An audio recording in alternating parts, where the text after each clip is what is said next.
घेऊन आपल्या समोर आहेत ते मधुबाई नक्की आज आमच्या समोर कसं बोलू शकतात हा एक फार मोठा उत्साह आणि फार मोठी उत्कटता तमाम कोकणवासियांना आणि तमाम महाराष्ट्राला आहे। या कोकणमध्ये एक फार मोठा साहित्यिक वारसा आहे।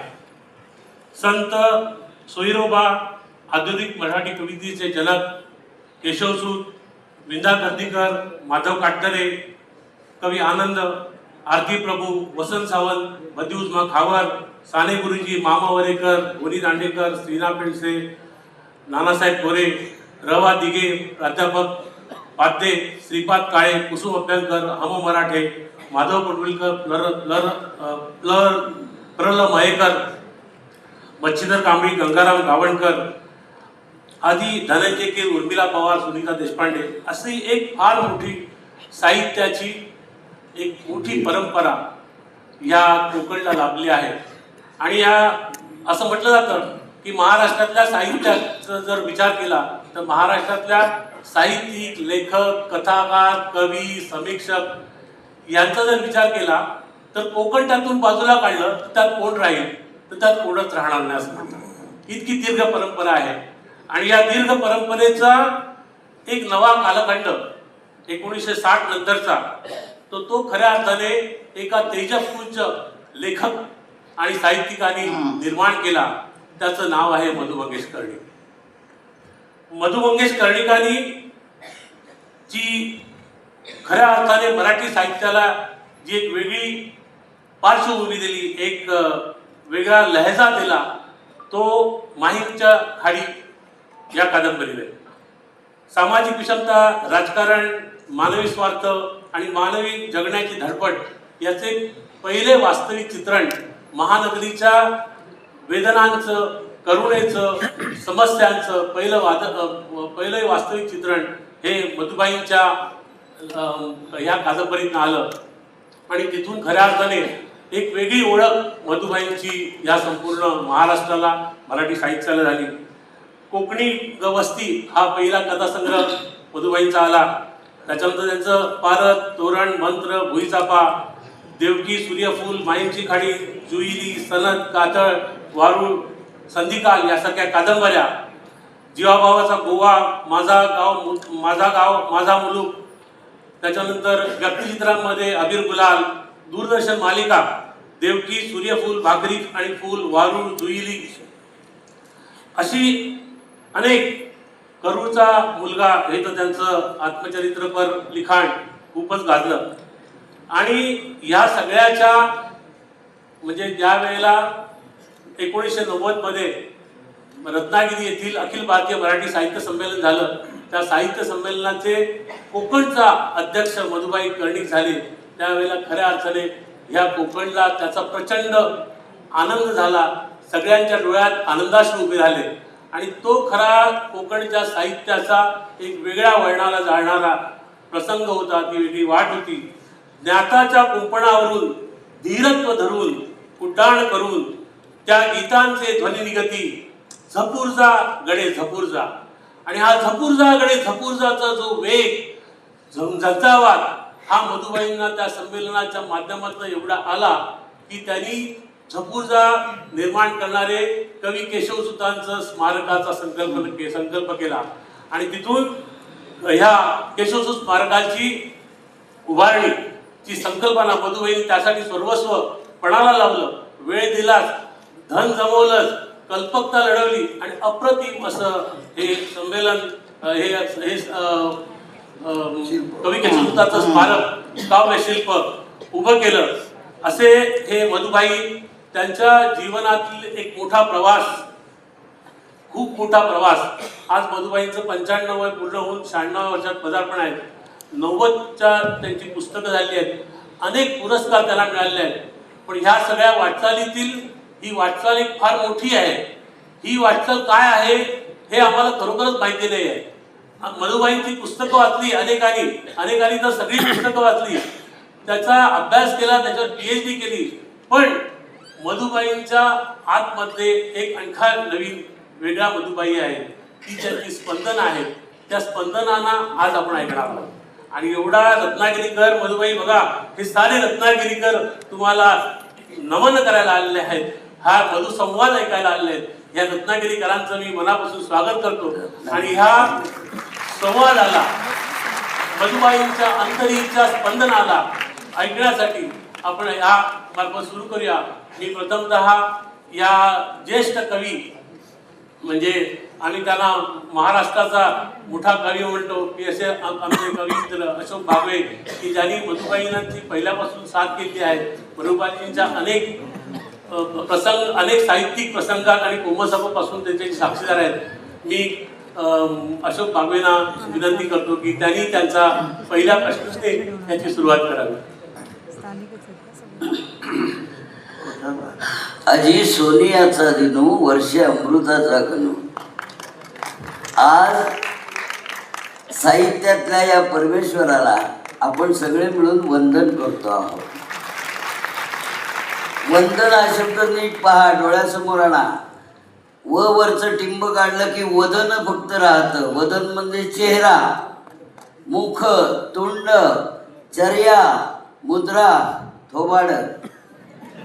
पण वदनवर म्हणजे चेहऱ्यावर टिंब गेल्यानंतर वदन जिथे झुकतं त्याला वंदन असं म्हणतात.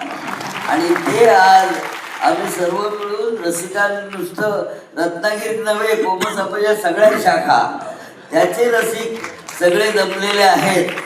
आणि म्हणून पहिला प्रश्न मला असा विचारायचा, आणि हे प्रश्न आम्ही विचारत नाही, तुम्ही बसलेले प्रत्येक जणातल्या मनातले प्रश्न तुमचे प्रतिनिधी म्हणून. फोडीले भांडार धन्याचा हा माल, मी तो हमाल भारवाई.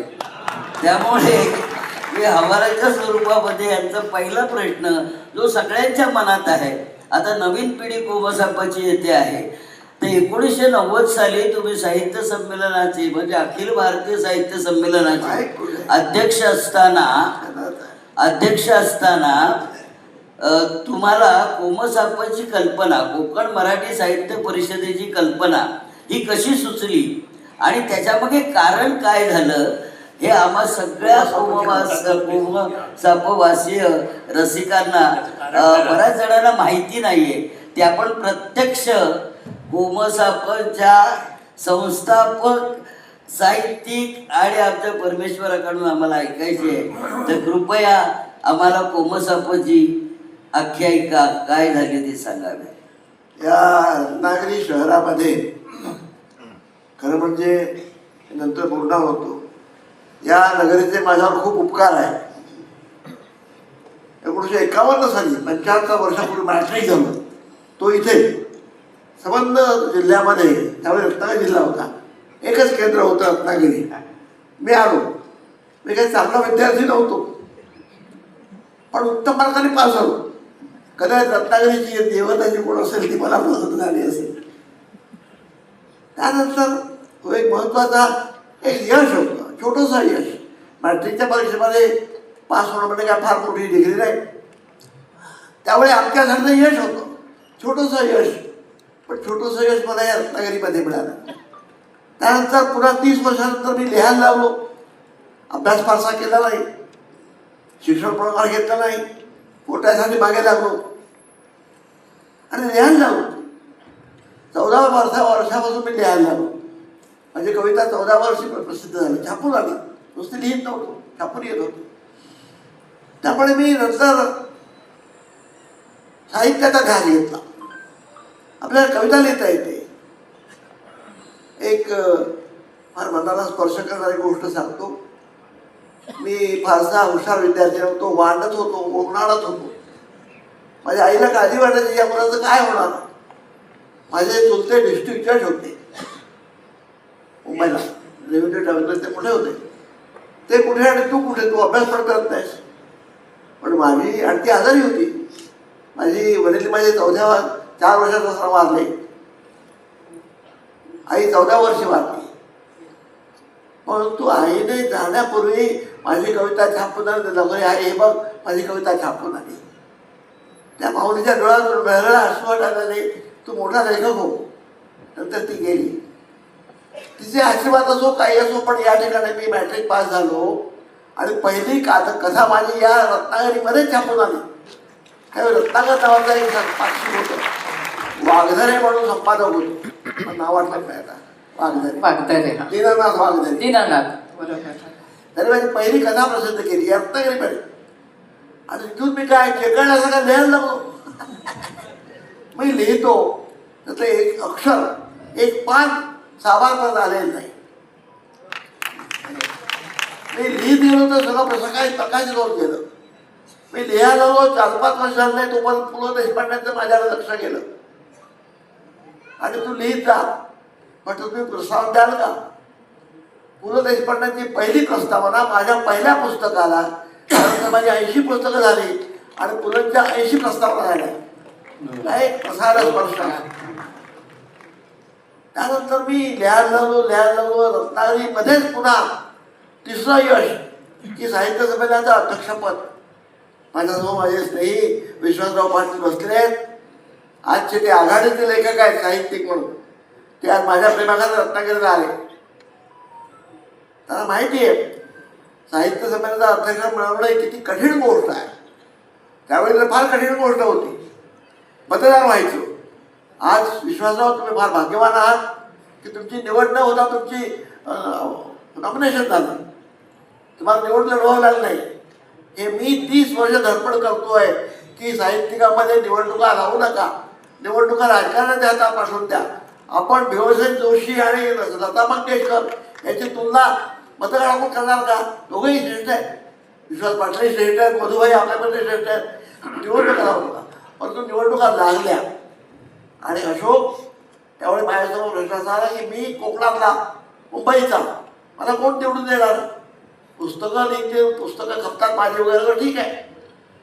पहिला आशीर्वाद मला कुसुमाग्रज यांचा आला. मी विचारलं की मी तुमचा आशीर्वाद पाहिजे. ताबडतोब तात्यांचं कार्ड आलं, तुमचे माझे आशीर्वाद आहेत, तुम्ही यशस्वी व्हा. दुसरं पत्र मी तर्कतेचं लक्ष्मणशास्त्रांना लिहिलं. ते माझ्यावर लोभ करायचे. त्यांचा पत्र नाही आलं. पुण्याला विद्या प्रकाशन म्हणून मधु कुलकर्णी होते. त्याच्यावर मधुमतीला सांगा तुम्ही निवडणूक लढवा, तुम्ही यशस्वी व्हाल. आणि तिसरं पुलंचं. पुलं तेव्हा बेळगावला गोव्याला गेले होते. फोन करून सांगितलं मधू तू मागे माघार घेऊ नकोस. आणि मित्रवर्य अशोक बाबुळे, मी उत्तम मताने निवडून आलो. संबंध महाराष्ट्र त्यावेळी निवडणुका नुसत्या रत्नागिरी आणि पुण्यामध्ये नव्हत्या. हैदराबाद, भोपाळ, गोवा, गुजरात, मध्य प्रदेश, माळवा या सगळ्या महाराष्ट्रातून मतदान तिथपर्यंत मी पोहोचलो होतो आणि निवडून आलो. हे रत्नागिरीमध्ये घडलं म्हणून रत्नागिरीचे मला आभार मानावेसे वाटतात. त्यानंतर कोबसापाची निवडणूक का झाली? स्थापना. त्या निवडणुकीमध्ये कोकणातून मला फक्त 2 मतं होती. एक आमचे सावंतांचे वसंत सावंत कवी आणि ठाण्याला पश्चिम सहस्त्रबुद्धे नावाचे कवी होते. संबंध त्या मतदारांची यादीमध्ये बघितलं कोकणचा एकही पण 2 मतं. 2 मतावर मी काही निवडून येऊ शकत नव्हतो. परंतु माझं साहित्य माझं घराघरात संबंध बृहन्मराष्ट्रात पोचलं होतं म्हणून तिथून मला मतं मिळाली. आणि ही 2 मतं मला असं वाईट वाटलं की माझ्या कोकणामध्ये मला मतदार नाही. उद्या माझ्यानंतर उद्या वसंत सावंत अध्यक्ष होईल, त्याला कोण मतं देणार? म्हणून जशी पश्चिम महाराष्ट्राची महाराष्ट्र साहित्य परिषद आहे, विदर्भाचा विदर्भ साहित्य संघ आहे, मराठवाड्याची मराठवाडा साहित्य परिषद आहे, मुंबईचे मुंबई मराठी साहित्य संघ आहे, मग कोकणची परिषद का नाही? कोकणने किती साहित्य इथे तुम्हाला या महाराष्ट्रामधले साहित्यिकांची यादी काढली तर 60-70% लोक कोकणात दिलेले आहेत. पत्रकारितेचा पाया बाळकृष्ण बाळशास्त्री जांभेकरांनी कोकणातून घातला. पत्रकार आज पत्रकारांना केवढं झालं आपल्याला माहिती आहे. नवी माधुरी मराठी कविता नवी केशवसुंदरी मालगुंड बसून गेली. हे केवढं मोठं योगदान आहे साहित्याला. आणि म्हणून मी ठरवलं की आपली इथे आपली पालखी आत्ता पण आम्ही अनेकांच्या पालख्या उचलल्या, आज आपली पालखी आपण उचलायची. म्हणून कोकणामध्ये साहित्य स्थापन झाली. आजपासून हा संबंध अखंड आलो स्रोत समुदाय संबंध खचाखच बदललं हे सभागृह आहे. त्या सभागृहात सगळे कोमसमाचे लोक आहेत. डहाणूपासून दोडामार्गपर्यंत कुडाळ, मालवण, सावंतवाडी सगळीकडचे लोक आले. हे कोणी आणले? हे कोकण मराठी साहित्य परिषद, कोकण साहित्य. मधुबाई नाही, मधुबाई निमित्त मात्र होते. साहित्य, कोकणच्या साहित्यावरचं प्रेम म्हणजे एवढी सगळी म्हटली जातली. आणि म्हणून कोकण समाजाची निर्मिती झाली.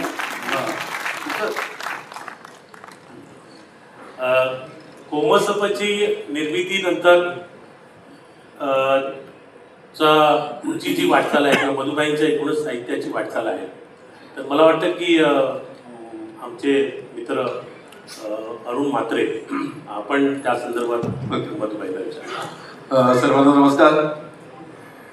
आज या कार्यक्रमात बाईंची मुलाखत घेण्याचा खूप सुवर्णयोग आम्हाला मिळतोय, त्याचा एक आनंद आहे. पण मी जवळजवळ गेली 30 वर्ष बाईंना बघतो आहे. ते जसे आहेत तितकेच तरुण आहेत. आणि विशेष म्हणजे आमच्या कवींवर त्यांचं खूप प्रेम आहे. पण मला असं वाटतं की कविवर्य केशवसुतांनी जे आपल्याला सांगितलं होतं, नव्या मनोतील नव्या दमाचा शिवर शिपाई आहे, कोण मला वटणीवर आणून मी पाहे. मला सांगा तो काय विचारतो. ब्राह्मण नाही, हिंदूही नाही, नमी एक पंथाचा, तेच पतित की जे आकडती प्रदेश साकत्याचा. खादाड असे माझी भूक, चतकोरानं मला नसू, कुपातील मी नज म्हणलो, मळ्यास माझ्या कुंपण पडणे अगदी न मला साहे, कोण मला वटणीवर आणू शकतो ते मी पाहे. हे म्हणणाऱ्या केशवसुतांचा आवाज या पिढीमध्ये, या दशकामध्ये ज्यांनी पुढे नेला ते आमचे मधुबाई आहे. एका बाजूला केशवसुतांसारखी सगळी मान्यवर मंडळी, पण भाईंचं कवितांवर खूप प्रेम आहे, कवींवर खूप प्रेम आहे. कथा तर आपण 600 कथा लिहिलेल्या आहेत. पण जशा कथा लिहिल्यात तशा तुमच्या सगळ्या लिखाणामध्ये कोकणचं वैशिष्ट्य खूप आलेलं आहे. आणि त्याचं कारण मला असं वाटतं की एकीकडे केशवसूत आहेत कवी म्हणून, दुसऱ्या बाजूला बॅरिस्टर नाथ पै आहेत, ज्यांचा आशीर्वाद तुम्हाला लागलाय, ज्यांची आठवण तुम्हाला आहे. तर या सगळ्या लोकांचा परिणाम म्हणून तुम्ही कोकणातलं सगळं हे वैभव जे आहे ते मराठीमध्ये आणलेलं आहे. मला असं वाटतं की व्यंकटेश माडगूळकर काय, शंकर पाटील काय, किंवा विदर्भातले लेखक काय, याच्यापेक्षा वेगळं लेखन हे तुम्ही केलेलं आहे. मराठीमध्ये कोकण उभं करण्याचं काम हे भाईंनी केलेलं असं आम्ही मानतो. मला तुम्हाला प्रश्न असा विचारायचा आहे की तुमच्या करुळचा मुलगा या सगळ्या आत्मचरित्रामध्ये तुम्ही लहानपणाचं फार सुंदर वर्णन केलेलं आहे. म्हणजे ते चरित्र सारखं वाचत राहावं इतकं गोड झालेलं आहे. आज ही मुलाखत घेताना मला शशीताईंची पण आठवण येते, तुम्हालाही येत असेल, तुमच्या वडिलांची आठवण येत असेल. एक घर खूप सुंदर घर होतं. मी नेहमी असं पाहिलेलं आहे की सगळे जे लेखक आहेत, म्हणजे त्यात पाडगावकर आहेत, श्रीना पेंडसे आहेत, जे कुलकर्णी आहेत, या सगळ्या लेखकांच्या पाठीमागे घर असते, त्याची आजी असते, आई वडील असतात आणि आजूबाजूचं सगळं वातावरण असतं. तुम्हाला हे लेखनासाठी प्रेरणा देणारं हे जे वातावरण होतं त्याच्याबद्दल आम्हाला जरा सांगा. आणि मला आणखीन एक प्रश्न याला लागूनच विचारायचा आहे की आमची सगळी कोमसाहेबांची मुलं आहेत, हे सगळे कविता खूप लिहितात. करुणपणाचे तुमच्या आठवण जे आहे, आठवणी करुळचा मुलगा मध्ये जे तुम्ही लिहिलंय, करुळचा मुलगा, माझा आत्मचरित्र, येस, त्याची प्रेरणा. खरं म्हणायचं म्हणजे प्रत्येक मनुष्याला, प्रत्येक माणसाला एक आपलं उत्तम आत्मचरित्र लिहिता येईल. त्याला जे काही 60, 70, 80 वर्षाचं आयुष्य जन्मून मिळाले असेल, थोडे प्रचंड अनुभव जरी घेतले असतील, कौटुंबिक अनुभव, सामाजिक अनुभव, दारिद्र्य, श्रीमंती, भावभावनाचे अनुभव, हे सगळं एका कादंबरीसारखं आत्मचरित्र लिहिता येईल. परंतु सगळ्यांना लिहिता येत नाही. सगळ्यांना असतं पण सांगता येत नाही, लिहिता येत नाही, बोलता येत नाही. त्या कादंबरी लिहिण्यात, आत्मचरित्र लिहिण्याची प्रेरणा महाराष्ट्रामध्ये, मराठीमध्ये उत्तमोत्तम आत्मचरित्र आहे. आत्मचरित्रामध्ये अरुण अशी गोष्ट असते की आत्मसमर्थन ही पहिली गोष्ट, आपल्या हातून घडलेल्या प्रमादांची किंवा दोषांची लपवणे, दुसरा असतो. आणि तिसरा सत्य, शुद्ध विशुद्ध सत्य, याला स्पर्श करणं. आपल्या आयुष्याकडे सत्यात्मक भावाने, तटस्थ वृत्तीने,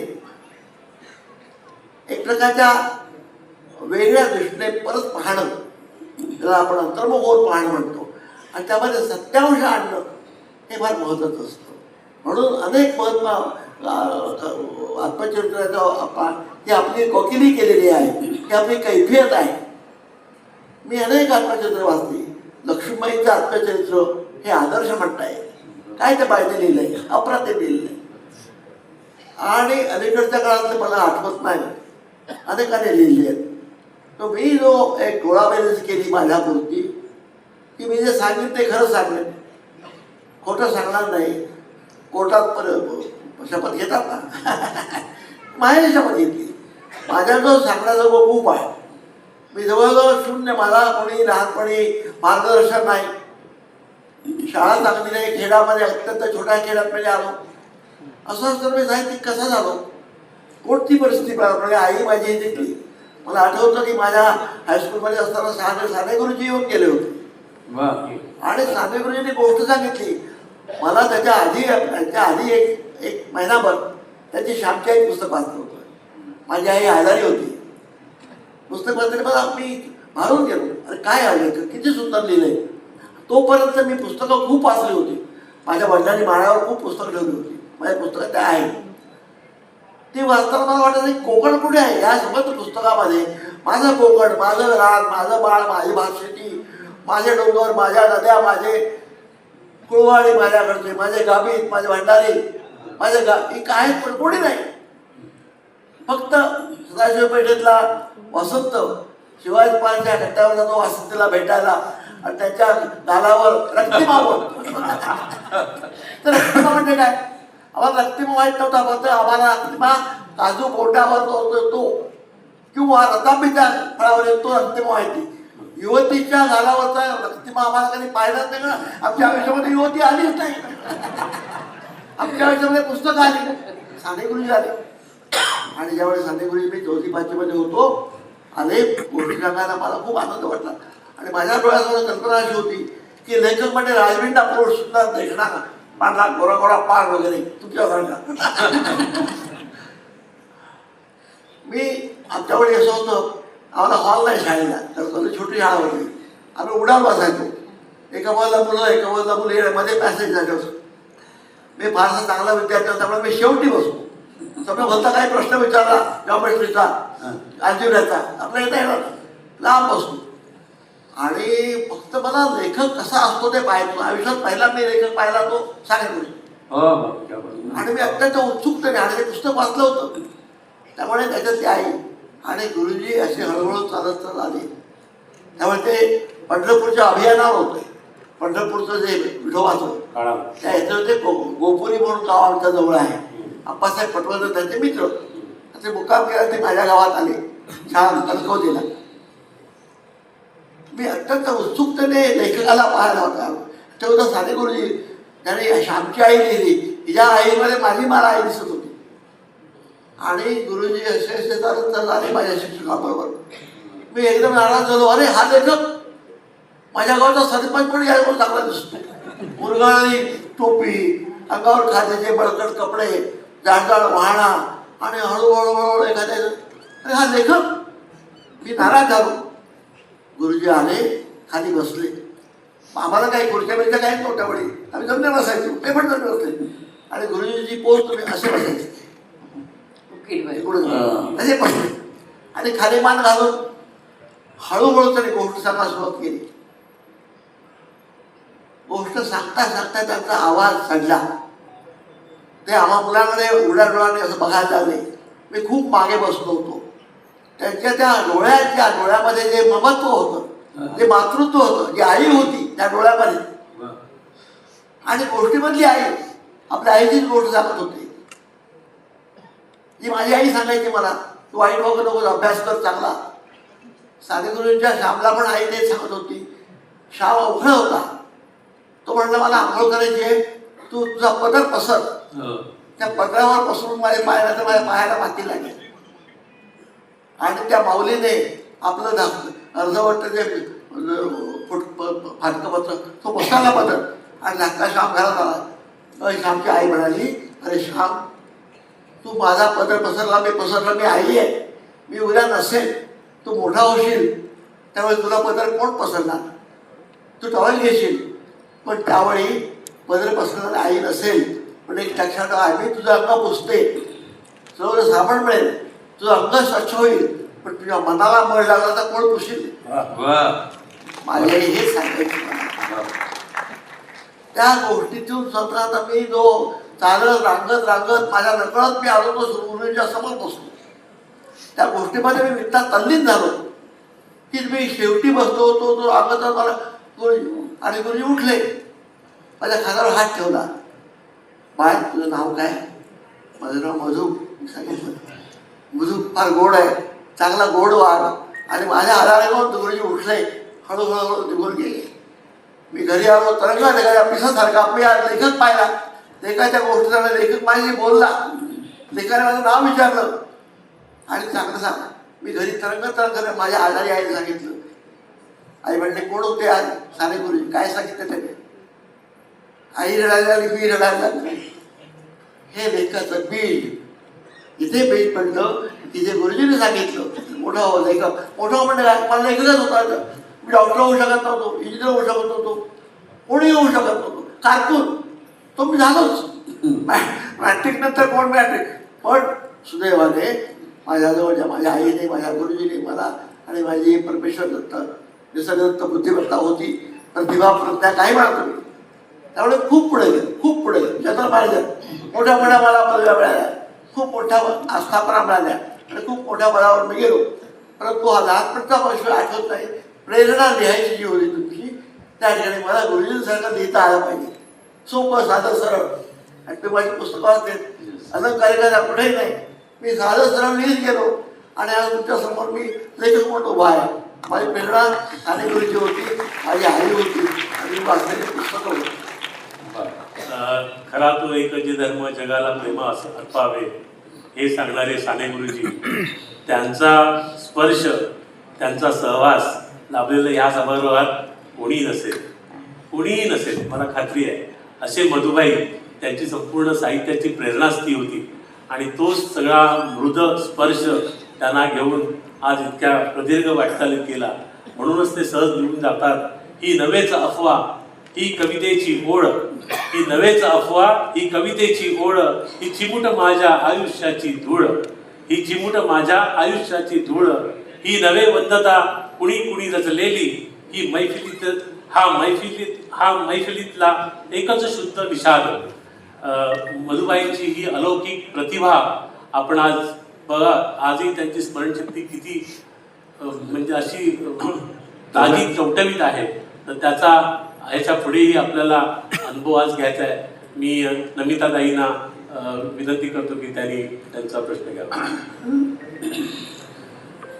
खरं तर मधुबाईंबरोबर 20 ते 22 वर्ष मी काम करते आणि खरं आज मधुबाईंची मुलाखत घेण्यासाठी इथे बसणं हा मला एक सुंदर माझ्या आयुष्यातला सुंदर योग वाटतो.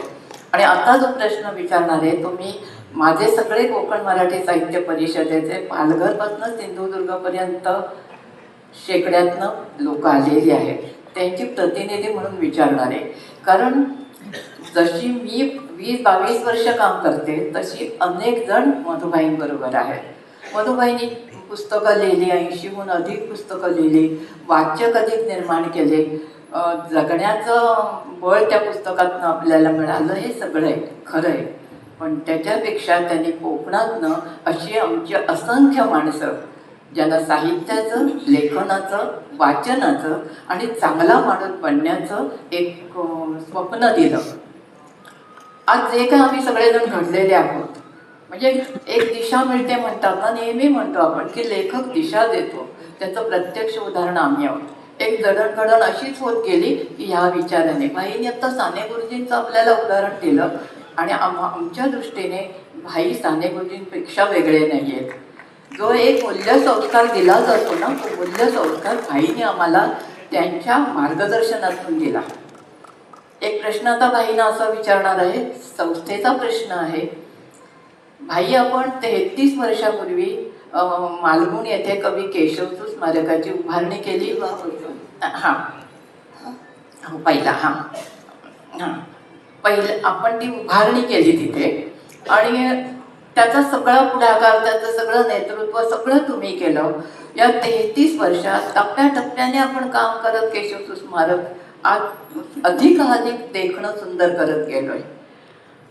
पण भाई, ज्यावेळेला तुम्ही ही सुरुवात केली त्यावेळेला तुमच्या मनात केशवसूत स्मारकाचं जे प्रारूप होतं त्याच्यापेक्षा आता जे स्मारक अधिकाधिक देखणं होत गेलंय, हे प्रारूप तुम्हाला अधिक जास्त, त्याचं प्रतिरूप अधिक जास्त चांगलं वाटतं का?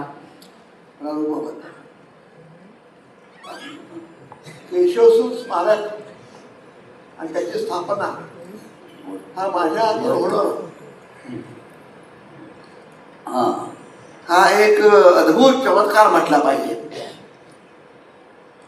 केशवसूत कविता मला लहानपणी पाठ्यपुस्तकामध्ये होती. झपूर जागरी बघायची म्हटलं, एक तुतारी द्या मला आणून, अनेक कविता तोंड अजूनही तोंडपाठ आहे.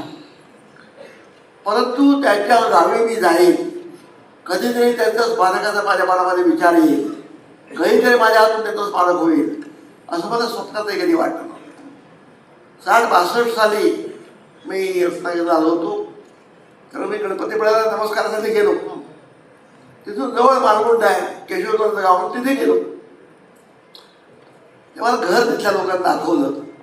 ते पडलेलं घर सगळं उद्ध्वस्त धर्मशाळा, तसं ते उंदीर घोषीने ते बिळं पाडलेली, भिंती पडायला आलेल्या, जीर्णावस्थेमध्ये. एक पावसाळा आल्याने घर पडेल. परंतु तिथे मालगुंडच्या त्या शिक्षण संस्थेने एक लहान मुलांचं हॉस्टेल गरीब लोकांचं हॉस्टेल चाललं होतं. बघितलं, वाईट वाटलं की एवढ्या मोठ्या कवीचं इतकं जन्मस्थान एवढं असावं. त्यानंतर काही काळानंतर मी लंडनला गेलो, इंग्लंडला गेलो.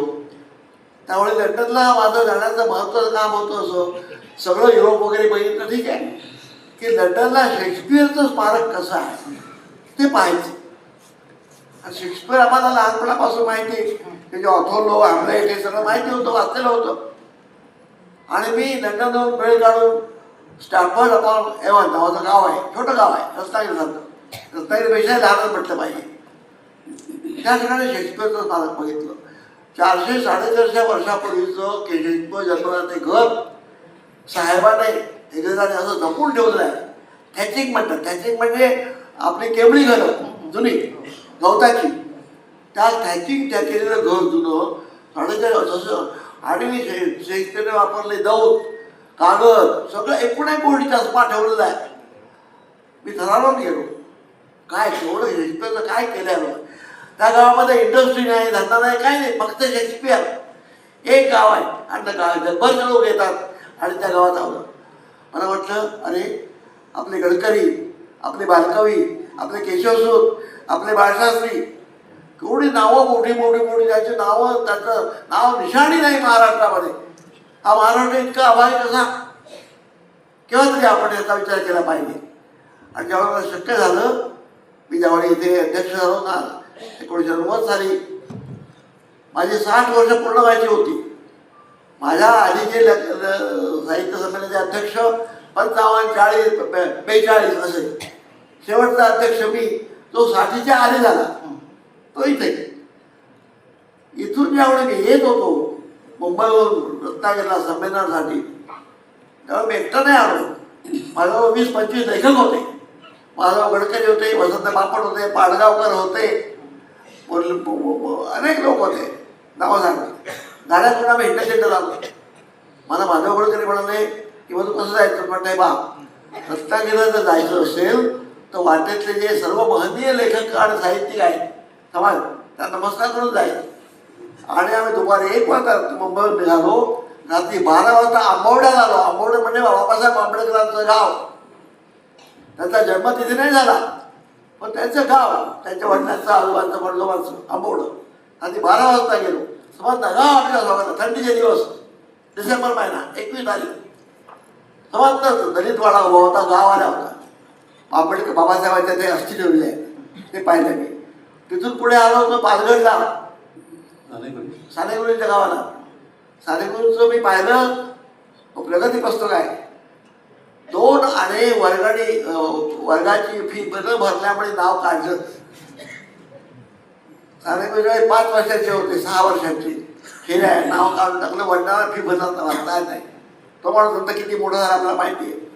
तिथून आम्ही आलो होतो पेन्शाच्या कृषी विद्यापीठामध्ये आलो.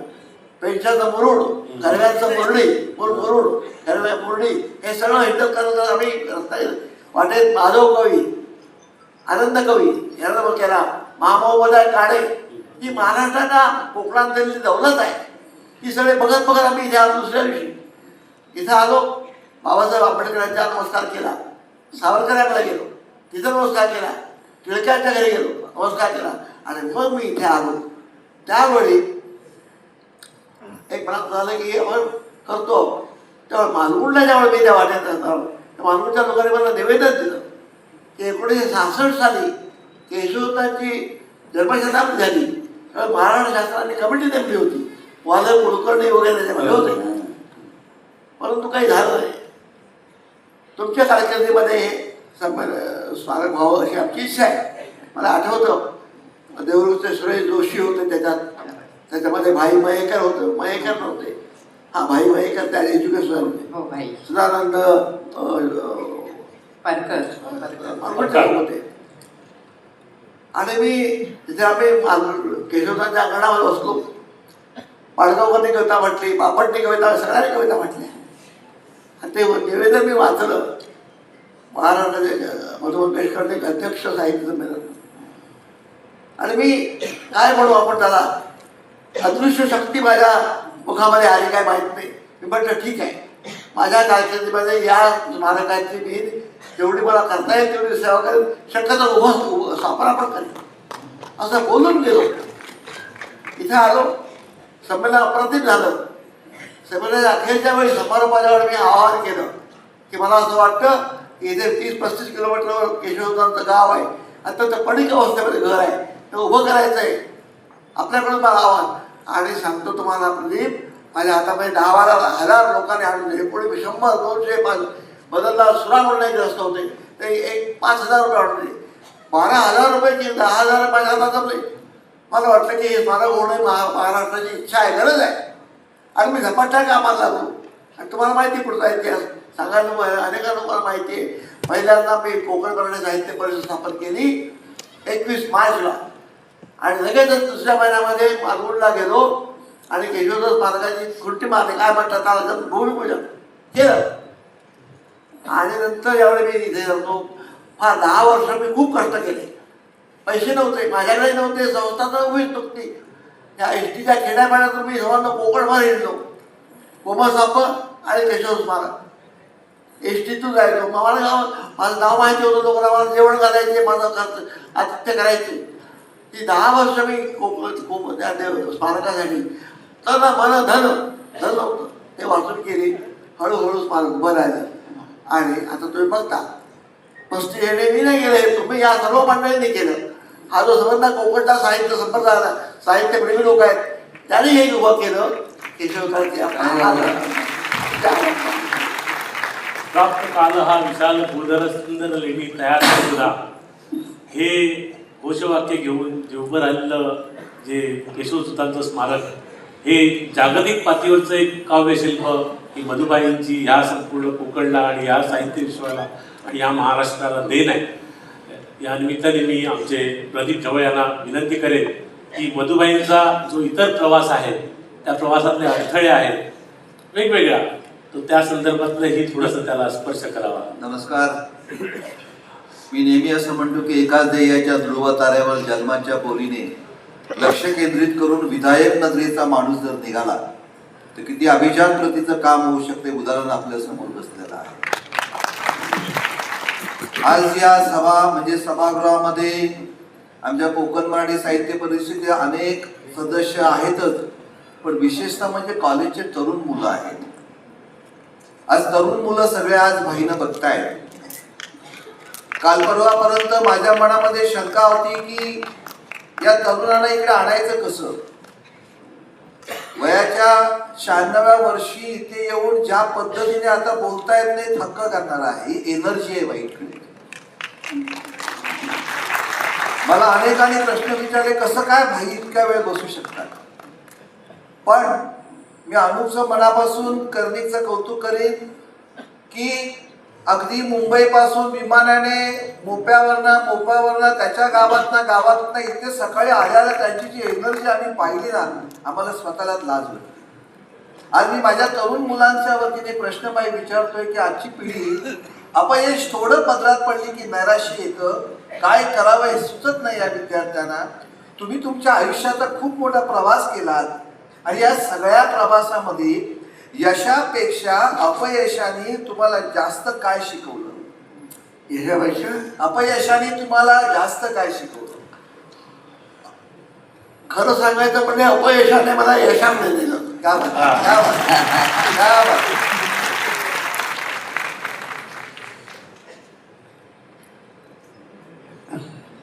अपयश, आपण अनेक रीतीचे अपयश आपल्या आयुष्यामध्ये. कौटुंबिक अपयश सुदैवाने मला आलंय. मला उत्तम सहधर्मचारी लाभली, मला उत्तम मुलं लाभली, उत्तम त्याने काम केलं, त्यामुळे त्याबद्दल मला अपयश आले नाही. सार्वजनिक जीवनामध्ये अपयश म्हटलं तर काही ठिकाणी आलं, काही ठिकाणी आलं नाही. मी लघुउद्योग महामंडळामध्ये जनरल मॅनेजर होतो, मोठ्या पोस्टवर होतो. आणि लघुउद्योग महामंडळ बनवतो, लघुउद्योग कसा काढायचा, उद्योग कसे करायचे. मी गावाला यायचो दरवर्षी आणि मी मुख्यमंत्र्यांच्या कचेरीमध्ये ऑफिसर होतो, प्रेस ऑफिसर. लोकांना वाटतं की वसंतराव नायकांकडे आहे म्हणजे याच्याकडे नोकरी द्यायचे कारखाना आहे. लोक यायचे, भाई आम्हाला पोटात लावा, कर्ज घेऊन यायचे, नोकरी द्या, नोकरी द्या, नोकरी द्या. मी ती किती लोक नोकरी देणार, 5,000 दिल्या. शेवटी म्हणतं की ही नोकरी देणारा कारखाना आपल्या गावातच निघाला पाहिजे. म्हणजे कारखाना करण्याचा प्रयत्न केला, परंतु ते कोकण विकास महामंडळ नावाची सरकारी योजना कारखान्याला मी सुद्धा काढला असता करायचे यश मिळालं असतं. तर सरकारच्या ताब्यात दिला आणि सरकारनं तो बुडवला. त्यामुळे ते एक यश ठेवलं. तर सार्वजनिक जीवनामध्ये मी अपयश माझ्या हाताला माहीत नाही. मला लोक म्हणतात की तुमच्या हाताला यश आहे. खरंच आहे. मागे वळून बघतो त्यावेळी म्हणतो की मी लहानपणी मी आणि माझ्या बहिणी गरुड ते कणकवली 12 किलोमीटर म्हणजे 7-8 मैल चालायचो सकाळी आणि संध्याकाळी. मॅट्रिकमध्ये शिकण्यासाठी आम्ही 10-12 किलोमीटरची सकाळी आणि संध्याकाळी. खूप त्रास व्हायचा, पाय चप्पल नसायचा, अनवाणी पायाने. त्यावेळेस रस्ते जुने, एस टी नव्हती, साध्या गाड्या होत्या, सर्व्हिस 4 जण तिकीट होतं. आम्ही 4 भावंडांचा 1 रुपया सकाळी आणि संध्याकाळी. आम्हाला शक्य नव्हतं, आम्ही चालत जायचो. ज्यावेळी मला शक्य झालं त्यावेळी बालपणीचे दिवस आठवले. मला असं वाटलं की माझ्या गावातली मुलं माझ्यासारखीच कणकवली, फोंडाघाट, मुंबई पुणे जातात, शिक्षण मिळत नाही. पहिली गोष्ट म्हणजे माझ्या गावाने शाळा सुरू केली पाहिजे. आणि इंग्रजी शाळा, नाथपाई आमचे मित्र आपले माहिती, नाथपाईचे आम्ही सगळे मित्र.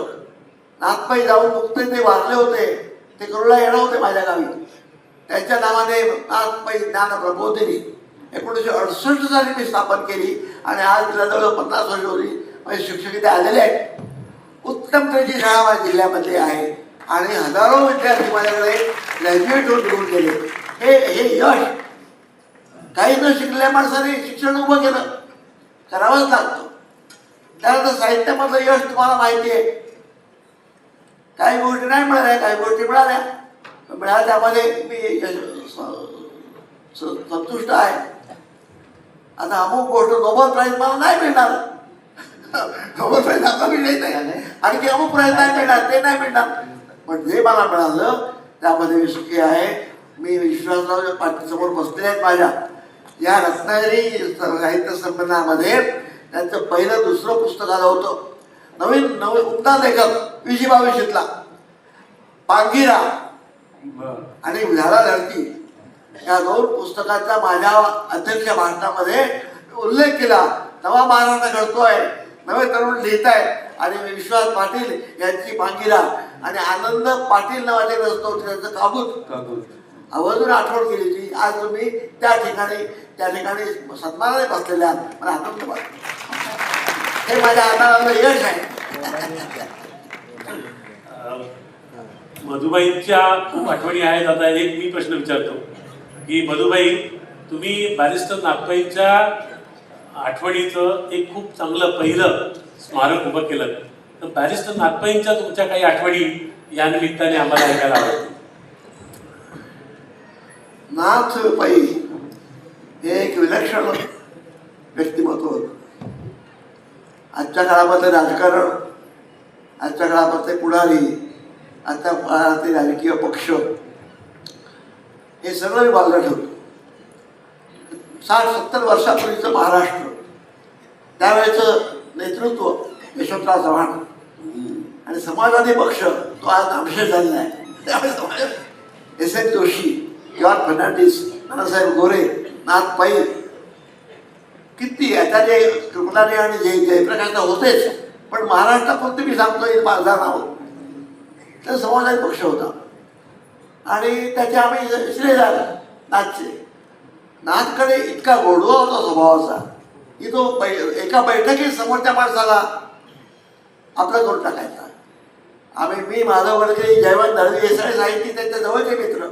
एक तर आम्ही कोकणातले, त्याचं गाव वैकुल्याजवळ सावतेवर शिरोडाजवळ खांडेकरांचं, त्याच्याजवळ वेगुर्ल्याचा. आणि माका तुका बोलणारा, बांगडा खाणारा, अमन दोघे मासे खाणारे, माका तुका बोलणारे, हा भाग सोडला. ते विचार जे होते नाथचे ते खऱ्या अर्थाने सामाजिक विचार होते. मला आठवतं 1960-61 साली फार मोठं चक्रीवादळ झालं कोकणामध्ये आणि विशेषतः सिंधुदुर्ग जिल्ह्यामध्ये तर फार तडाखा बसला. अनेक माळ झाडं पडून गेली, सगळी रस्ते बंद झाले होते. नाथ त्यावेळी पार्लमेंटमध्ये खासदार होता. त्याला कळलं, त्यावेळी टेलिफोन फार नव्हते, काहीच नव्हतं. लगेच तो नेहरूला बोलला की मी कॉस्ट्युममध्ये जातोय, माझ्या गावाने हाहाकार चक्राकार अनेक शेकडो माणसं समेत. नेहरू म्हणले जा, you go and help them. Nath आला, आम्ही सगळे गेलो त्या भेटायला. नाथला कणकवलं नाथ आला आणि कणकवलं मालवणपर्यंत मी आणि नाथने आणि त्यावेळेचे मित्र होते, श्यामराव कोचरेकर होते, मधु वालावकर होता, तुम्हाला माहिती असते ते. आम्ही सगळे चालत गेलो. एसटी नाही, गाड नाही, त्याच्यात जीप होती एक. ती जीप पण काढ, रस्त्यात झाडं पडली सगळी. जवळ चालत आम्ही गेलो मालवणपर्यंत. दुपारी 12 वाजले. सुकळवाड किंवा गट्टा नावाचं गाव आहे वाटेल. तिथं बारे भूक लागली सगळ्यांना. नाथ तर नाजूक होता, कोवळा असो. मधू भूक लागली, काय करूया? आता जेवण नाही, ते जेवण कोण मिळणार? समोर एक घर होतं, केबळी जुन्या पद्धतीचं. मला माळ पडले होते आणि घरात म्हातारी बसली होती उंबऱ्यावर. नाथ विलक्षण माणूस होतो. गेला पुढे, मधू मी जातो, तुम्ही या बाबा, बोलवलं तर या. नाथ पुढे गेला आणि मालवण ये आवशी काय बेजबीज असा काय घरात असा शिजला, आम्ही भुकेलो, आपण काहीतरी व्हाया. तू कोण? तिने विचारलं. मी नाथ पै. अगे माझे बाय नाथ दिलो बसायला दिलं. आत गेली, गाडगभर पेज केली तिने, ऐका. आणि आम्ही सगळे तिच्या पडीत बसून पेज प्यालो. आणि तिने एवढं हे दिलं होतं तोड प्याला. हे नाथ म्हणला, ही माझी संपत्ती, हे मला निवडून देतात पार्लमेंटमध्ये ही म्हातारी. आणि निघालो पेज घेऊन नाथच्या अलावाला घेतली. किती हृदयस्पर्श बसत आहे. आज कुठल्या नेत्याला हे मिळेल सांगा? आज राष्ट्रीय पातळीवरच्या किंवा राष्ट्रीय पातळीवर हे प्रेम, म्हातारीच्या हातचं पेज आणि असं आठवण. मोठं हो रे बाबा म्हातारो हो, हे कोण म्हणतं? ही नाची आठवण. एक जाईल अशा आधी सांगता येईल. उत्तम वक्ता आणि उत्तम तो जो राजकारणात गेला नसता तर तो साहित्यिक श्रेष्ठ जाईल झाला. महाबळेश्वरात साहित्य संमेलन झालं होतं, प्रादेशिक साहित्य संमेलन. बोरकर अध्यक्ष होते, बाकीबा बोरकर बाळकृष्ण. आणि नाथ उद्घाटक होता. बाकीबाबचं भाषण अप्रतिम झालं, पण नाथचं भाषण त्याहून उत्तम झालं. नानासाहेब गोरे आम्ही साहेब बसले होतो प्रेक्षकामध्ये. नानासाहेब गोरे म्हणाले नाथला, नाथ तू आज बाकीबापेक्षा चांगलं बोललास. हे वक्तृत्व इंग्लिश मराठी कुठलंही. ही नाथच्या आठवणी होत्या. त्या आठवणीवर माझं भरभर पोषण झालं. माझ्या साहित्यामध्ये जे गोळगरेंच्याबद्दलचे एक आस्था कळव ती नाथसारख्या मित्रांनी मला दिली. ते काय पाहिजे? एक फक्त छोटी सूचना, MH07AG4367 ही गाडी मध्येच अडकलेली आहे, तर ती ज्यांची असेल त्यांनी थोडीशी बाजूला करावी. धन्यवाद. ह्या ज्या नाथपैंपासून म्हणजे 6-7 दशकापूर्वीच्या ह्या सगळ्या आठवणी, मधुबाईंच्या वृद्ध आठवणी, ह्या आम्हाला ऐकायला मिळणं हाच केवढा मोठा वसा, ही मोठी शिदोरी या पुढच्या पिढीसाठी मधुबाई आज तुम्ही देताय. आज इथे अनेक तरुण आलेत आणि संपूर्ण 7 जिल्ह्यातून महाराष्ट्राच्या अख्खा 720 किलोमीटरच्या कोकण किनारपट्टीवरनं ही सर्व मंडळी आलेली आहेत. त्यांच्यासाठी हा खूप मोठा आठवणीचा ठेवा आहे. मी बागवे सरांना सांगेन की तुम्ही पुढचा एक जमलेल्या सर्व रसिकजनांना एक आनंदाची बातमी सांगायला काय हरकत नाही. आजची ही जी सगळी मुलाखत आहे याचं एक अतिशय परमनंट रजिस्ट्रेशन होत आहे आणि हे साहित्य संस्कृती मंडळाने केलेलं आहे. हा महाराष्ट्रातला पहिला प्रयोग आहे की प्रदीप ढवळ साहित्य संस्कृती मंडळात गेल्यानंतर साहित्य संस्कृती मंडळ सुधारलं. तर अशा प्रकारे कितीतरी आपल्याकडे साहित्यिक आहेत. आता बॅरिस्टर नाथबाई यांचं आपण उदाहरण घेतलं, त्यांचा आवाज आपल्याकडे नाही, त्यांचं भाषण आपल्याकडे नाही, त्याचं डॉक्युमेंटरी नाही, आणि अभिजात मराठी तिचा दर्जा आपल्याला मिळाला. अभिजात याचा अर्थ सरकारी लोकांना माहिती नाही.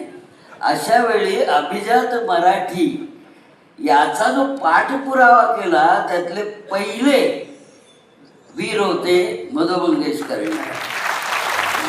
मला आठवतंय की त्यावेळी जी समिती नेमलेली होती त्याचे अध्यक्ष मधुबाई होते, त्यावर आमचे उदय सामंत पण होते त्या कमिटीवर, आणि त्यानंतर जवळजवळ कितीतरी वर्षाने अभिजात दर्जा मिळाला. आणि कोकण मराठी साहित्य परिषदेची सगळ्यात मोठी गोष्ट अशी की राष्ट्रपतींना त्यावेळेच्या कोण जे असतील ज्यांना मराठी कळत नव्हतं तर त्यांना लाखो पत्र गेली कोमसापतर्फे सगळ्या विद्यार्थ्यांच्या हस्ताक्षरातली गेली. हा एक मोठा विक्रम आहे आणि याचंही डॉक्युमेंटेशन होत आहे, लक्षात ठेवा. तर हे 80,000 पत्र गेली. 80,000 पत्र गेली, एवढ्या लाखाच्या जवळ गेली असं मला म्हणायचं होतं. तर मधुबाई, तुम्हाला असं मला प्रश्न नेहमी पडतो, इथून पुढची पिढी आपण म्हणतोय मराठी भाषा जगेल की नाही, अभिजात दर्जा मिळाला म्हणजे आम्ही शिकलो त्यावेळी मराठी अभिजात नव्हती की काय असं मला वाटायला लागलं. ज्ञानेश्वर तुकाराम हे अभिजात अजिबात नव्हते, सरकारने 100 कोटी दिल्यावर ते अभिजात झाले. असं जे अभिजात मराठी दर्जाविषयी हा जो संपूर्ण नवीन पिढी आहे, या नवीन पिढीला मराठी कला, आता तुम्ही सुद्धा कविता लिहिलेत, सगळं शब्दानं मागुते या, हा तुमचा पहिला कविता संग्रह आहे. तर कवितेमध्ये आता सगळे फेसबुकवर लिहितात कविता, पण आपल्या अभिजात मराठीचा दर्जा सुधारावा किंवा अभिजात मराठी तुम्ही ज्या कारुण्याने ती जपली ते कारुण्य आताच्या पिढीमध्ये राहिलेलं नाही. ते याच्याविषयी तुमचं मत काय आहे सगळ्या अभिजात मराठीविषयी? अभिजात मराठी प्राप्त होण्यासाठी समजा महाराष्ट्राने चळवळ केली, हालचाल केली वगैरे वगैरे. मी व्यक्तिशः कोकण मराठी साहित्य परिषदेचा अध्यक्ष म्हणून माझ्या मनामध्ये असा विचार आला की अभिजात दर्जा दिल्लीचे लोक देणार. आम्ही काही हजारो लोक दिल्लीला जाऊ शकत नाही. दिल्लीला मानव संसाधन म्हणजे HR डिपार्टमेंट आहे, त्यांच्याकडे हा विषय आहे. अध्यक्ष त्यावेळी मुख्यमंत्री होते, अजूनही आहेत ते आपले फडणवीस साहेब अध्यक्ष होते. 2019ची गोष्ट आहे. 2019 साली मी ज्यावेळी पहिल्यांदा प्रयत्न विचारलं काही कारणाला मी दिल्लीला गेलो होतो आणि दिल्लीला आमचे 1-2 खासदार मित्र होते, त्यांचे विषय काढला. मला म्हणले मधुबाई तसं नाही करणार, तुम्ही दिल्लीमध्ये येऊन चालणार नाही. तुमच्या महाराष्ट्राच्या मुख्यमंत्र्याने, महाराष्ट्राच्या कॅबिनेटने महाराष्ट्रातर्फे एक असा सॉलिड प्रस्ताव पाठवला पाहिजे. ठीक आहे म्हटलं, काय काय पाहिजे त्याच्यामध्ये. तरी मला काही मार्गदर्शन केलं. मुंबईला आलो, कोमसापाची आपली मुंबई मीटिंग घेतली आणि असं ठरलं की महाराष्ट्रातल्या सगळ्या हे जे महामंडळ आहे ना, विदर्भ महामंडळ, पश्चिम बंगाल, या सर्वांसकट ज्या ज्या संस्था आहेत त्या सगळ्या संस्थांना एकत्र आणायचं आणि आझाद मैदानावर आंदोलन करायचं. एक दिवसाचं एक आपण काही जास्त करू शकत नाही. लगेच त्याला उत्तम प्रतिसाद झाला. अगदी म्हणजे शोभणे तुमचे आले होते त्याच्यावर नागपूर, त्यांच्या संस्थेचे अध्यक्ष, खूप उत्तम प्रतिसाद मिळाला. आणि आपण जी म्हणला पत्र पाठवली ती आम्ही काय केलं, रेल्वे स्टेशनवर माणसं उभी केली. रेल्वे स्टेशनवर पत्र त्याच्यावर हे असं आहे पत्र सही करायचं. 17,000 दे. आपला महेश त्यावेळी होता, महेश कळसकर, त्याने खूप मेहनत केली. ती पत्र तर गेलीच होती. आणि आम्ही 11 वाजता सकाळी आझाद मैदानावर पाऊस होता. 24 जुलै 24 जून 1919 आणि प्रचंड गर्दी. म्हणजे त्याच्यामध्ये म्हणजे निमंत्रित केले लोक पण आले होते. म्हणजे आपले डीन आपले आहेत, नाव विसरलो पटकन, खूप लोक आले होते, महत्वाचे लोक आले होते. आणि आम्ही ज्यावेळी इथे जमलो, सभा सुरू केली, तो रिपोर्ट होता तर मंत्रालयाची विधानसभा चालू होती. मुख्यमंत्र्यांपर्यंत गेला. दुपारी 1 वाजता मुख्यमंत्र्यांचा मला त्यांचा माणूस भेटायला आला. मला म्हणलं मी CM कडून आलेलो आहे आणि CMचा तुम्हाला निरोप असा आहे की तुम्ही आंदोलन करू नका, मी तुम्हाला भेटायला येतो. माझी येण्याची इच्छा आहे पण अभिदेशन चालू आहे. आणि आत्ता थोड्या वेळाने 1 तासाभराने अध्यक्ष काय म्हणतात त्याला, नीलम गोरेबाई, त्यांचा निवड व्हायची आहे. त्या आपण जर आलात तर मला बरं वाटेल. मी म्हटलं मी माझ्यावर 10 लोक घेऊन येईल. आणि मी 10 लोकांना घेऊन पार्लमेंट संसदेत गेलो, विधानसभेमध्ये. फडणवीस ताबडतोब पाहिला, वेळ दिला त्याने. आमच्या इकडे 1 तास चर्चा केली. आमचे लोक होते कोमसापाचे, सगळं समजावून सांगितलं. आणि आणखीन मी 2 मागण्या मागितल्या त्यांच्याकडे. एक, मी मराठी भाषा भवन हे मुंबईमध्ये झालं पाहिजे. एवढी महाराष्ट्राची भाषा नाही. आणि 10वी पर्यंत मराठी भाषा ही काय म्हणून अनिवार्य झाली पाहिजे. 2-3 मागण्या मी घेऊन गेलो. 3 मागण्या माझ्याकडे आहेत. त्या घेतल्या, त्याच्यावर त्यांनी सही केली, कागद माझ्याकडे आहे. आणि मग म्हणजे तुमचं मला कळलं सगळं, विधान भाषेचा दर्जा मिळालाच पाहिजे. मी स्वतः प्रयत्न करत दिल्लीला मी जाणार आहे. मी मुख्यमंत्र्यांना प्राईम मिनिस्टरला भेटेल वगैरे वगैरे. आणि ह्या तुमच्या 2 मागण्या ज्या आहेत, 10वी पर्यंत जो अनिवार्य मराठी ते मला करता येईल. आणि मराठी भाषा भवन सुद्धा मी उभं करेन. त्यांनी आश्वासन दिल्यावर आम्ही परत आलो, आम्ही वेळी जमली. आणि अशोक सांगतो 1 महिन्याच्या GR निघाला मराठी भाषा भवनाचा. आणि एकनाथ शिंदे साहेबांनी त्याचा अनावरण केलं. तुम्ही नेहमीच आपण गेलो होतो, आपल्याला बरोबर होतं, आठवतं. चर्दी रोडला अत्यंत चांगल्या ठिकाणी मराठी भाषा भवनाचं भूमिपूजन झालेलं आहे. हे 2-3 वर्षामध्ये ते भाषा भवन होईल. आणि अनिवार्य मराठीचं 10वी तर 1 महिन्यामध्ये GR काढला. आज मराठीची 10वी. आता 3री भाषा वगैरे तो भाग माझा नाही, परंतु मराठीपुरतं बोलायचं. तर मला तुम्ही विचारलं त्या प्रश्नाचा उपप्रश्न असा आहे की पुढचं 12वी अभिजात दर्जा मिळाला, मराठीचं पुढे काय. मी आपल्याला सांगू, माझे मुख्याध्यापक बहुतेक आले असतील किंवा शिक्षक आलेले. मी कालपासून मी एक अभ्यास केला. मराठी 1ली पासून ती 10वी पर्यंतची मराठीची पुस्तकं बोलून घेतली, बघितली.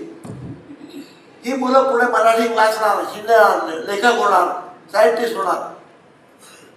मी निराश झालो.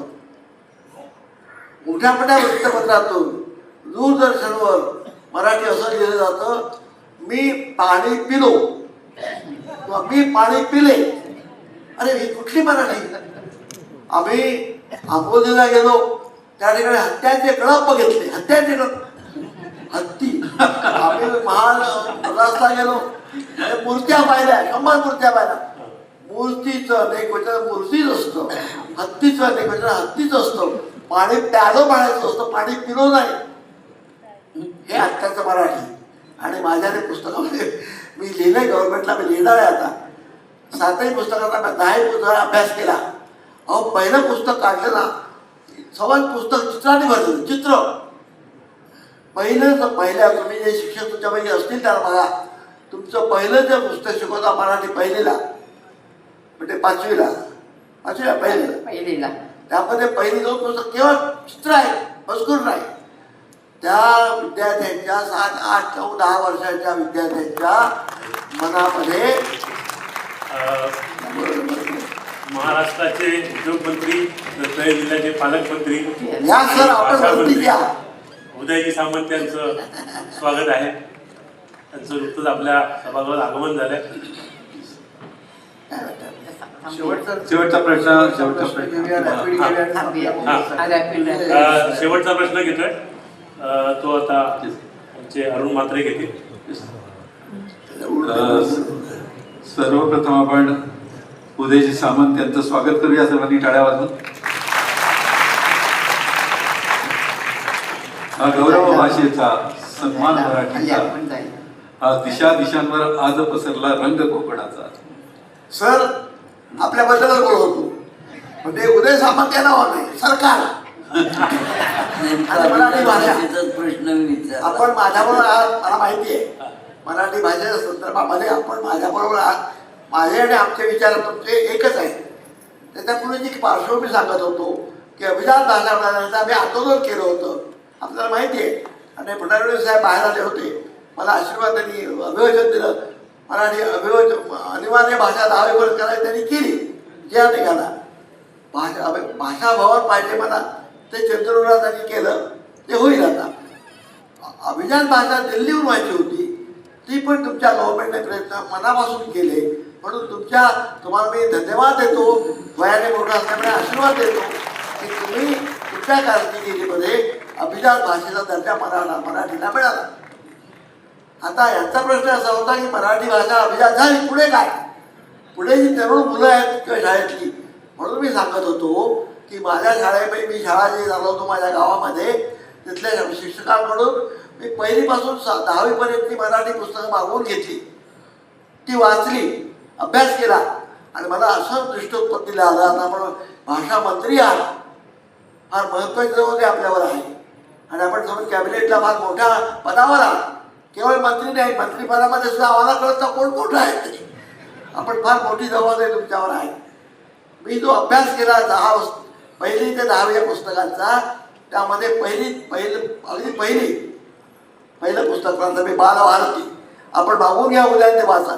पहिली 2 पानं पूर्ण चित्र आहेत, इतकी चित्र आहेत गच्च करके डोकं फिरून जातं. साहित्याचा मजकूर नाही. आमच्यावर मला आईची गोष्ट होती, अमुक छोट्या गोष्टी मुलाला आलं नाही. आणि माझं मत असं झालं की या चित्रांच्यामुळे लहान मुलांच्या जी कल्पनाशक्ती असते ती मनातल्या मनात चित्र रंगवतात. सांगा ससा पळाला, ते चित्रात दाखवू नका. ससा पळाला त्याच्या मनामध्ये येऊ दे, त्याला ससा दाखवा. ससा कसा पळतो त्याच्या स्वतःच्या कल्पनेतून, त्याच्या प्रतिभेतून ते कळलं पाहिजे. तुम्ही चित्रात त्याची नजरचूक करतो दाखवा, त्याला चुकीच्या मार्गावर ठेवला, असं माझं मत आहे. मी आपल्याला ते देखील एक लवकरच कळवेल. आणि मी सांगितलं असं की सध्याच्या भाषेमध्ये किती गाढवपणा म्हणजे वेडेपणा चाललेला आहे. मी हत्ती बघितला, हत्ती पाहिला आणि मी हत्ती पाहिले अनेक. आंबोलीच्या जंगलामध्ये आम्ही गेलो होतो, आम्ही हत्यांचे कळप बघितले. हत्यांचे कळप हे कुठल्या मराठी. आम्ही महाबळेश्वर याला गेलो, महाबलीपुरमला गेलो, अनेक मूर्त्या बघितल्या. मूर्त्या कोणी शिकवलं आहे, कुठल्या मराठी. दुसरं, आम्हाला तहान लागली, आम्ही पाणी मागितलं, आम्ही पाणी पिलो. आणि पाणी प्यायला म्हणायचं असतं, पाणी पिलो. आणि हे वृत्तपत्रातून येतं, टीव्हीवर येतं, लोक बोलतात. हे मराठी शुद्धीकरण करणं हे पहिलं काम आपल्याला साहेब करावं लागेल. आणि मराठीच्या भाषेमध्ये पहिलं आपण कशी बोलू ही चर्चा हे त्यासाठी नाही. परंतु आपण आलात ते बरं झालं की मराठीचा विषय आहे आणि मराठी भाषेबद्दल ही सगळी एक खचाखच भरलेलं आहे. आणि मराठी कोकण मराठी साहित्य परिषद आमच्यासमोर मराठी हाच एकच विषय आहे. आमच्या 12-13 बोली आहे त्या कोकणामध्ये. म्हणजे आपण म्हणून आलो तो चित्पावनी बोली, मालवणी बोली, संगमेश्वरी बोली, बाणकोटी बोली, दालजी बोली, पुढे गेल्यानंतर आगरी बोली, वाडवळी. पुढे गेल्यानंतर सापवेदी बोली, ईस्ट इंडियन बोली, वाडवळी बोली, वारली बोली, अशा 12 ते 13 बोली केवळ कोकणात आहेत. ह्या कोकणातून, ह्या बावली भाषातून मराठी प्रमाण भाषा आणली पाहिजे.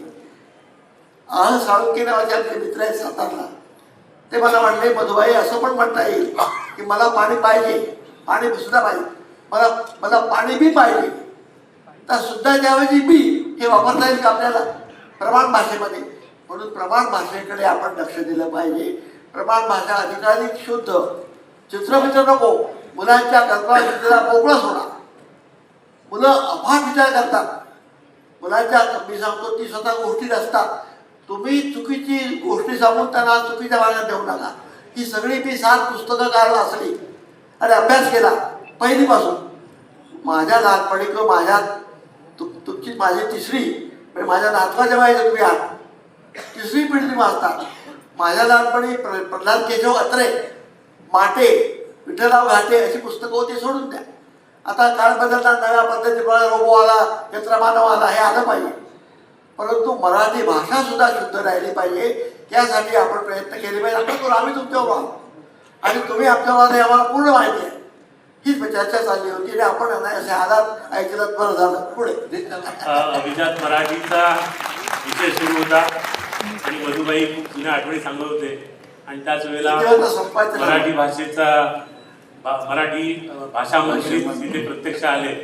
मला या निमित्ताने आठवलं की मधुबाईंनी मगाशी आठवणी सांगितल्या बॅरिस्टर नागपाईंच्या. तर मधुबाई ज्याप्रमाणे बॅरिस्टर नागपाईंचा जवळकी लोकांशी होती, स्नेहभाव होता, समजून घ्यायचं होतं, तसेच आमचे भाषा मंत्री आणि रत्नागिरीचे पालकमंत्री आणि उद्योगमंत्री आहेत, त्यांना या सगळ्या गोष्टी समजून घ्यायच्या आणि ते समजून घेऊन त्याला सोडवायचं, हे फार मोठं नेतृत्व आपल्याला आहे. आणि तुम्ही जो आता विषय मांडला तो त्यांच्या बरोबर लक्षात आलेला आहे आणि एकदा त्यांच्या लक्षात आलं की तो बरोबर ते दखल घेतात. त्यामुळे त्याची 100% भाषा मंत्र्यांनी दखल घेतली. या कार्यक्रमाचं एक खूप मोठं वैशिष्ट्य म्हणता येईल की 96 वर्षाचे मधुबाई इथे येतात, आपल्याशी संवाद करतात आणि त्याच वेळेला या महाराष्ट्राचे भाषा मंत्री इथे येतात आणि या संवादात भाग घेतात. हा विलक्षण एक योग आहे आणि हा योग आमच्या प्रदीप ढवळ सरांनीच जमवून आणलेला आहे, कारण ते साहित्य संस्कृती मंडळाचं उपाध्यक्षपद त्यांच्याकडे आहे. आता त्यांनी ह्या मुलाखतीत एक नवीन भाग घेतलाय की जो आत्ताच्या तरुणांचा किंवा आत्ताच्या नवीन ट्रेंड्सचा आहे, रॅपिड क्वेश्चन्स, रॅपिड फास्ट. तर त्यामुळे ते आता रॅपिड काही घेतील, त्याच्यात 15 प्रश्न आहेत, त्याच्यामध्ये मधुबाई उत्तर देणार आहेत. मधुबाईंना ऐकायला थोडासा अडचण म्हणून मी हे स्क्रिप्ट ठेवलंय. अलीकडे रॅपिड फायर हा प्रकार खूप गाजत चाललेला आहे. एका शब्दात उत्तर द्यायचं पाहिजे. आपण जे काही प्रश्न आम्ही खूप जणांनी जवळजवळ प्रत्येकाने 5-5, 6-6 प्रश्न काढून आलेलो होतो, वाटायला एकच 2 आले. बरोबर, कारण आपल्याला ऑब्जेक्टिव्हची सवय नाही, डिस्क्रिप्टिव्ह आपण सगळेजण जातो. तर तो प्रयोग आपण बाईंसाठी करूया. पहिला प्रश्न आहे अभिजित, पहिला प्रश्न विचारतोय, साहित्य साधना की सामाजिक जबाबदारी? साहित्य साधना की सामाजिक जबाबदारी? पटकन बाई उत्तर द्यायचं, वेळ नाही लावायचं. साधनेमध्ये तपस्या असते, एक प्रकारची तपस्या आपण करतो. तुम्ही ती परमेश्वराची करा, आणखी कुणाची करा, पण तपस्येमध्ये तपश्चर्या हे अनुस्यूत आहे, म्हणून तप करतो. त्या तपस्वीपणामध्ये साहित्याची साधना म्हणजे तपस्वीपणा आहे. आणि साधना करता करता साधना कुणासाठी करायची असते? आध्यात्मिक दृष्टीसाठी स्वतःसाठी करायची असते की मला मोक्ष मिळू द्या वगैरे वगैरे. साहित्यिकाला साधना समाजासाठी करायची. एका शब्दात उत्तर द्यायचं. रॅपिड म्हणजे पटकन, एका शब्दात उत्तर द्यायचं. एका शब्दात फक्त एक शब्द उत्तर आहे की नाही? याचं एका शब्दात उत्तर सांगा. साहित्य साधना की सामाजिक जबाबदारी. दुसरा प्रश्न, एका शब्दात सांगा लेखन म्हणजे काय? एका शब्दात सांगा लेखन म्हणजे, एक शब्द, लेखन म्हणजे साहित्य असा जर अर्थ असेल इथे, तर साहित्य म्हणजे स्वतःची साधना स्वतः करणं. एक वाक्य नाही. पुढचा प्रश्न. पुढे कोकणची मातीचा साहित्यावरचा सर्वात खोल ठसा. कोकणी मातीचा साहित्यावरचा सर्वात खोल ठसा.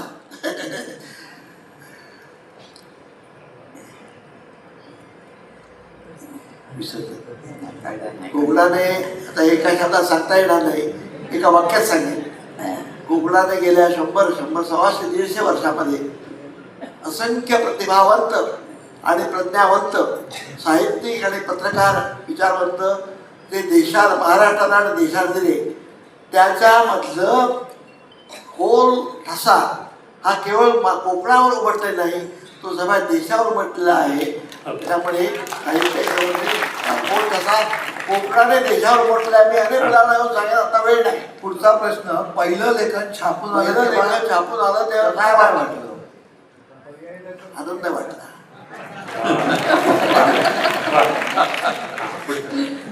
पुढचं. लेखक म्हणून सर्वात कठीण गोष्ट कोणती? लेखक म्हणून एक सर्वात शब्द. कठीण गोष्ट कोणती? स्वतःबद्दल लिहिणं. पुढचा प्रश्न. शब्द संपतात की विचार? शब्द संपतात की विचार? शब्द संपतात. विचार. परंपरा की प्रयोग? आपली निवड काय? परंपरा की प्रयोग? आपली निवड परंपरात्मक प्रयोग. आजचा तरुण लेखक धोक्यात तरुण लेखक धोक्यात की संधीमध्ये? भाषा आणि साहित्य दृष्टिकोन तो धोक्यात आहे आणि संधीच्या मागे लागलेला आहे. साहित्याचा समाजावर प्रभाव कमी झालाय की बदलला? साहित्याचा समाजावरचा प्रभाव कमी झाला की बदलला? कमी झालेला नाही, बदललेला आहे. पुरस्कार प्रेरणा की थांबा? पुरस्कार प्रेरणा की थांबा? आमच्या समोर विश्वासराव बसले आहेत, त्यांना विचारा. अरे इतकी अवॉर्ड मिळाले, मला प्रचंड पुरस्कार मिळाले. लेखनात थांबलो नाही. पुरस्काराने माणूस थांबता कामा नये. लेखनात कधी तडजोड केली नाही अशी एक गोष्ट? लेखनात कधी तडजोड केली नाही अशी एक गोष्ट? एक नाही, अनेक गोष्टी आहेत, पण लेखनामध्ये मी तडजोड स्वतःशी कधी केली नाही. क्या बात. वा वा. वाचकांसाठी लिहिला की स्वतःसाठी? वाचकांसाठी लिहिता की स्वतःसाठी? स्वतः मधल्या वाचकांसाठी. राजकारणातील आवडती व्यक्ती कोण? आवडती व्यक्ती कोण? राजकारणात तिघे समोर बसलेले असतात. या प्रश्नाचं उत्तर देऊन सगळं टाकत आहात. परंतु राजकारणामधली आवडती व्यक्ती कोण असेल तर माझ्यापुरती माझ्या नाथ पै. तुम्हाला अधिक प्रिय तुमचा साहित्य तुम्हाला की अधिक कोमसावळ? प्रिय तुमचं साहित्य की कोमसाप? साहित्यातून कोमसाप. कोमसातून तुमचं साहित्य. आणि शेवटचा प्रश्न. आज मागे वळून पाहताना समाधान वळून की पाहताना अपूर्णता? समाधान की अपूर्णता? समाधान.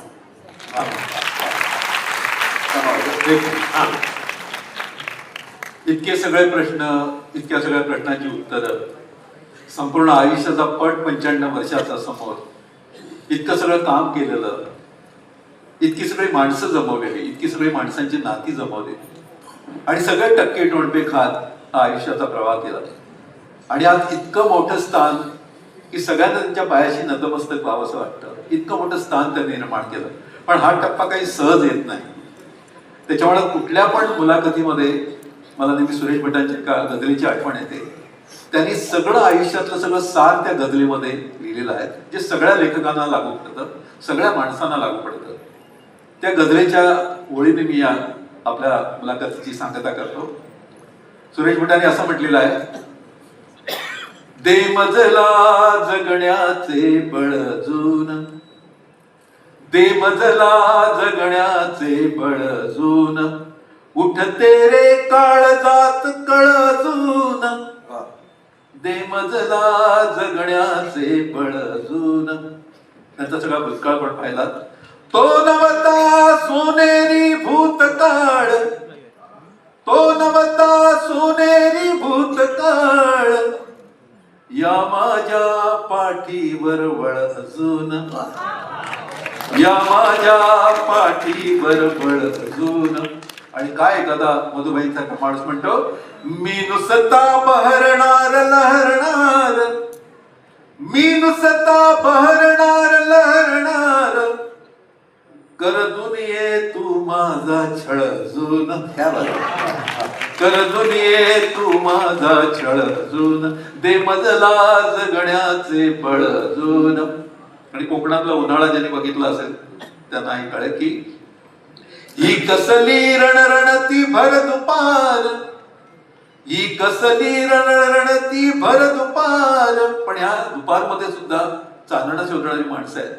ही कसली रणरणती भर दुपार, मज लागे चंद्राची झळ अजून, मज लागे चंद्राची झळ अजून, दे मजला जगण्याचे बळ अजून.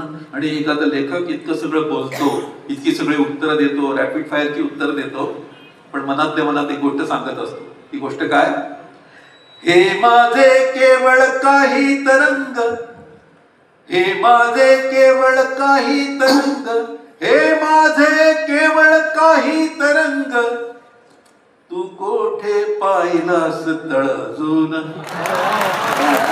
तू कोठे पाहिलास तळ अजून, दे मजला जगण्याचे बळ अजून, कुठ तेरे काळजात कळ अजून, दे मजला जगण्याचे बळ अजून.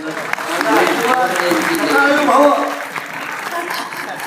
मधुबाईंचा खरोखरच तळ समजायचा असेल तर खूप म्हणजे ही मुलाखत किती तास चालली तरी ती चालत राहील. कारण मधुबाईंकडे इतकं सांगण्यासारखं आहे, प्रचंड आहे. आणि त्यांना बोलतं करण्यासाठी या सगळ्या चौघांनी खूप मोठी तयारी केली होती. जवळजवळ प्रत्येकाचे 7-8 प्रश्न होते. पण माझा नाईलाज आहे, सॉरी, कारण तुम्हाला एकच संधी मिळाली. कारण मधुबाईंच्या एका प्रश्नाला त्यांच्याकडे एक मोठं व्याख्यान आहे. त्यामुळे मधुबाई खूप बोलतील, खूप व्यक्त होतील. मला वाटतं जयू भाटकर हे सगळं शूट करतायत आणि त्याचा आर्काइव्ह करणार आहेत. पण पुन्हा एकदा एक मधुबाईची मुलाखत अशी घ्यावी लागेल की त्याच्यात आणखी त्याचे अंतरंगाचे काही पदर उलगडत जातील. या सगळ्या मुलाखतीसाठी सगळ्यांना मनापासून धन्यवाद. आणि हा मुलाखतीचा कार्यक्रम इथे संपला. जय